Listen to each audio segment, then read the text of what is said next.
या पुढील बातमीकडे ठाकरे तिथे गर्दी हे यश बाळासाहेबांचं असून बाळासाहेब हे सगळ्यात मोठे सुपरस्टार असल्याचं आमिर खाननंही कबूल केल्याचं संजय राऊत सांगतायत। आज रिलीज झालेल्या ठाकरे चित्रपटाला लोकांचा भरभरून प्रतिसाद मिळतोय।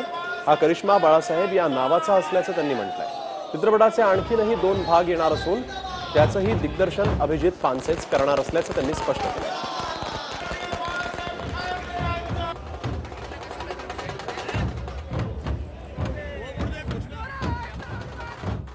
ठाकरे चित्रपटाच्या स्क्रीनिंग दिवशी झालेला वाद अजूनही वाढतच आहे। आपल्यासोबत मनसेचे नेते संदीप देशपांडे आहेत। संदीप, त्या दिवशी वाद झाला होता, आज देखील तुम्ही प्रतिक्रिया दिली आहे। खरं तर सगळ्याच ठिकाणी मनसेला म्हणजेच अभिजित पानसेंना डावलण्याचा प्रकार होतोय का? गेल्या महिनाभर आपण बघितलं असेल ज्या पद्धतीने या चित्रपटाचा प्रमोशन करण्याचा प्रयत्न केला गेला की या चित्रपटाचा निर्माता पण मीच, या चित्रपटाचा दिग्दर्शक पण मीच, या चित्रपटाचा कॅमेरा पण मीच, या चित्रपटाचा मेकअपमॅन पण मीच, या चित्रपटाचा स्पॉट बॉय पण मीच आणि या चित्रपटाचा कलाकार पण मीच। जो का मीपणा चाललेला आहे तो मला असं वाटतं योग्य नाही। कुठलाही चित्रपट जेव्हा तयार होतो तेव्हा तो टीमवर्क असतं, कोणाचं एकट्याचं श्रेय नसतं किंवा कोणाच्या एकट्याचं अपयश सुद्धा नसतं। याची जाणीव त्यांनी ठेवली पाहिजे होती, ती ठेवली नाही, त्यामुळे हा वाद झाला। अदरवाईज वादाचं काही कारण नव्हतं। वादाचं कारण नव्हतं। आता वाद कुठेतरी संपलाय असं म्हणायला हरकत नाही, कारण मनसेनं थोडंसं मागे हात घेतलाय।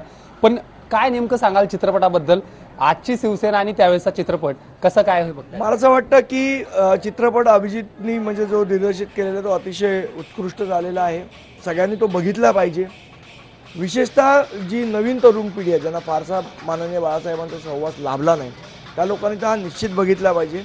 कारण त्यावेळेचं शिवसेनेचं स्वाभिमानी नेतृत्व कसं होतं आणि आत्ताचं शिवसेनेचं लाचार नेतृत्व कसं आहे, यातला नेमका फरक मला असं वाटतं त्या पिढीला बघायला मिळाला। दुसरा एक महत्त्वाचा मुद्दा की काल उत्तर प्रदेश दिवस साजरा झाला। मुख्यमंत्र्यांनी असं सांगितलं की उत्तर भारतीयांना मारहाण करणाऱ्यांची चांगलाच बंदोबस्त आता मी केलाय, त्यामुळे यापुढे असे प्रकार होणार नाहीत।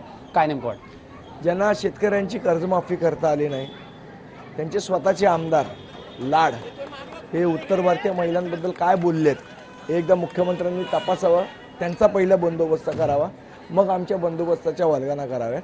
त्यामुळे मतांसाठी लाचार झालेल्या लोकांना काय बोलायचं? ज्यांनी शिवाजी महाराजांचं नाव घेऊन जे लोक सत्तेत आले ते महाराष्ट्र